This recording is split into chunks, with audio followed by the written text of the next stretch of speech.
today. From NRG Stadium in Houston, Texas. It's Week 14 of the NFL on EA Sports. From a yard or two deep, here comes a return. And he's up past the 20 to the 22-yard line.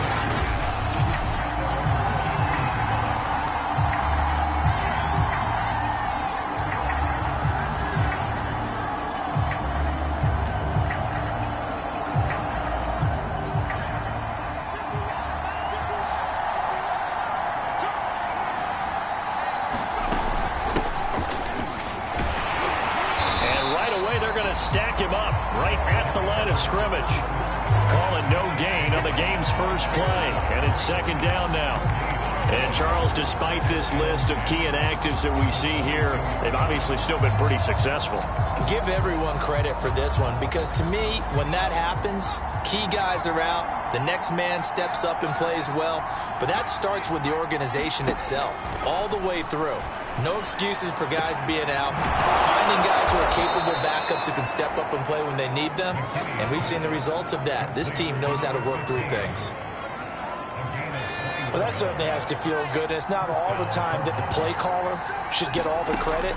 Sometimes I think in the huddle, the quarterback just says, hey, who's going to make a play for me? I just need something right here. And the end result there, nice first down. Drive keeps moving.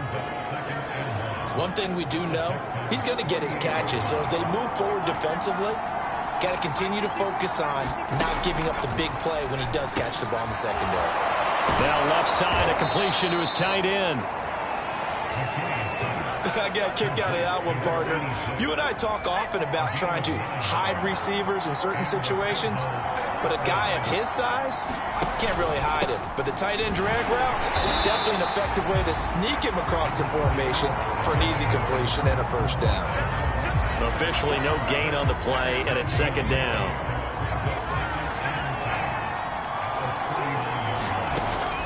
Looking to throw. McKinney.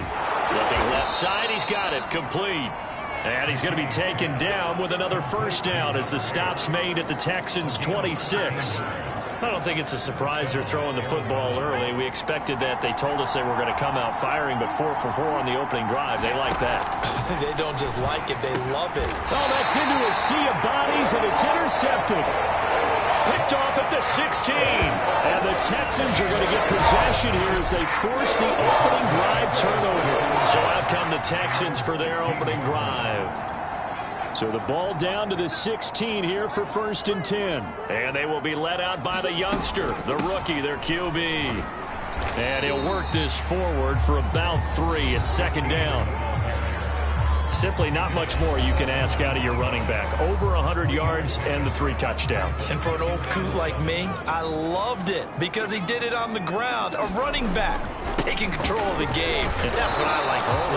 Hold on. An old coot? Coot. C-O-O-T. All right, I'll look that up later. They have 3 yards on first down, just 1 yard there. Now, that's a mountain of a man that just made that stop, isn't it?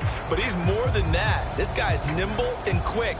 More than a space eater. He just made a great play there.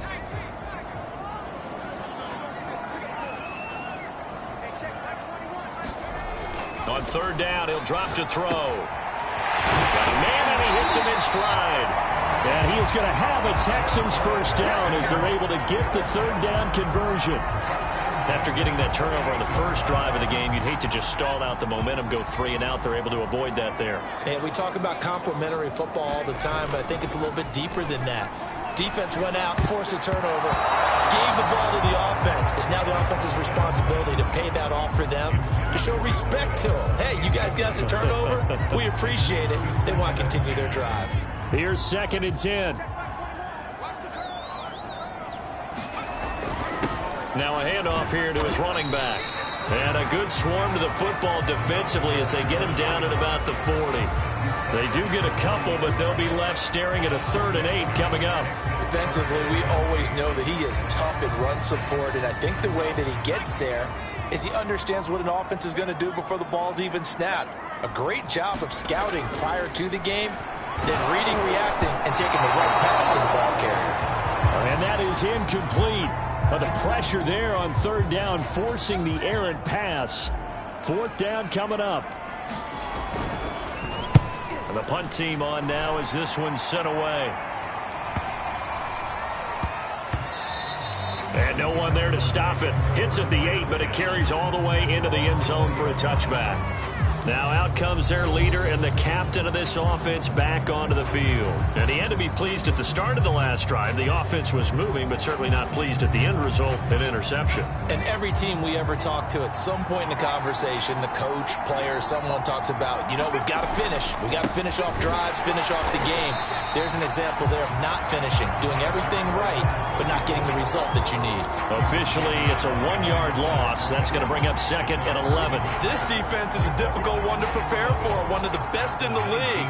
They'll come at you from all angles, and they did a nice job there stopping him for a loss. Looking to throw on second down. McKinney, he finds his man, complete. It's Dean. Stopped at the 24-yard line after a gain of 5. And the Texans have an extra defender in the secondary now on third down. Operating from the gun. Under pressure, and the Texans able to get in there for the sack.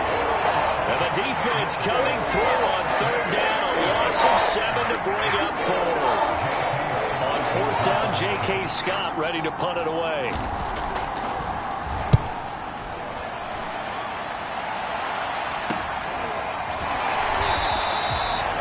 Yards on the punt, 2 on the return, and the Texans will take over with a 1st and 10. And an update from the Circle City up in Indianapolis. Now, you saw the score at the bottom of your screen a moment ago. We got a good one going on there. Remember to keep an eye on the ticker, of course, at the bottom of your screen for updates on that game and others around the NFL. The Texans offense ready to go here for their next drive.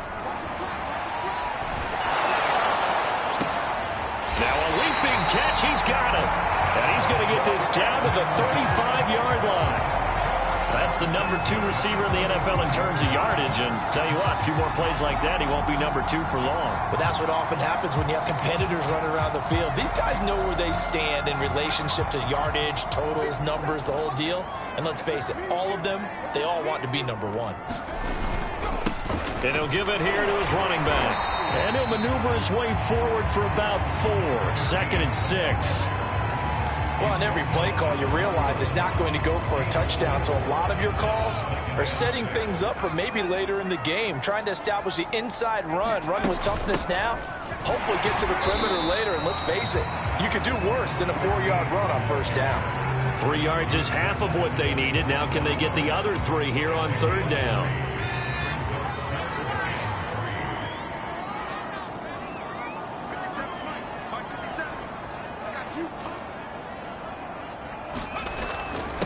Going to give this time to the tailback. And inside the 20 before he's brought down.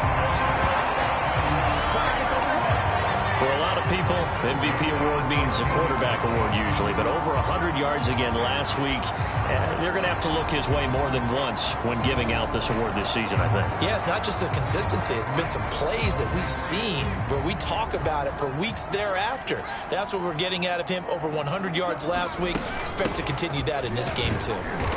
And they get to him quickly here as he stopped right around the 13. 3 yards on the pickup there, and it'll be 2nd down. I do know from experience that when you slow down someone's running game, you're now doing the dictating on defense. And guess what? Now you're getting ready to tee off on their quarterback because they have to throw it all the time. But you still have to be alert for the draws and other plays of that nature to make sure you don't get hurt. Now a handoff here to his running back.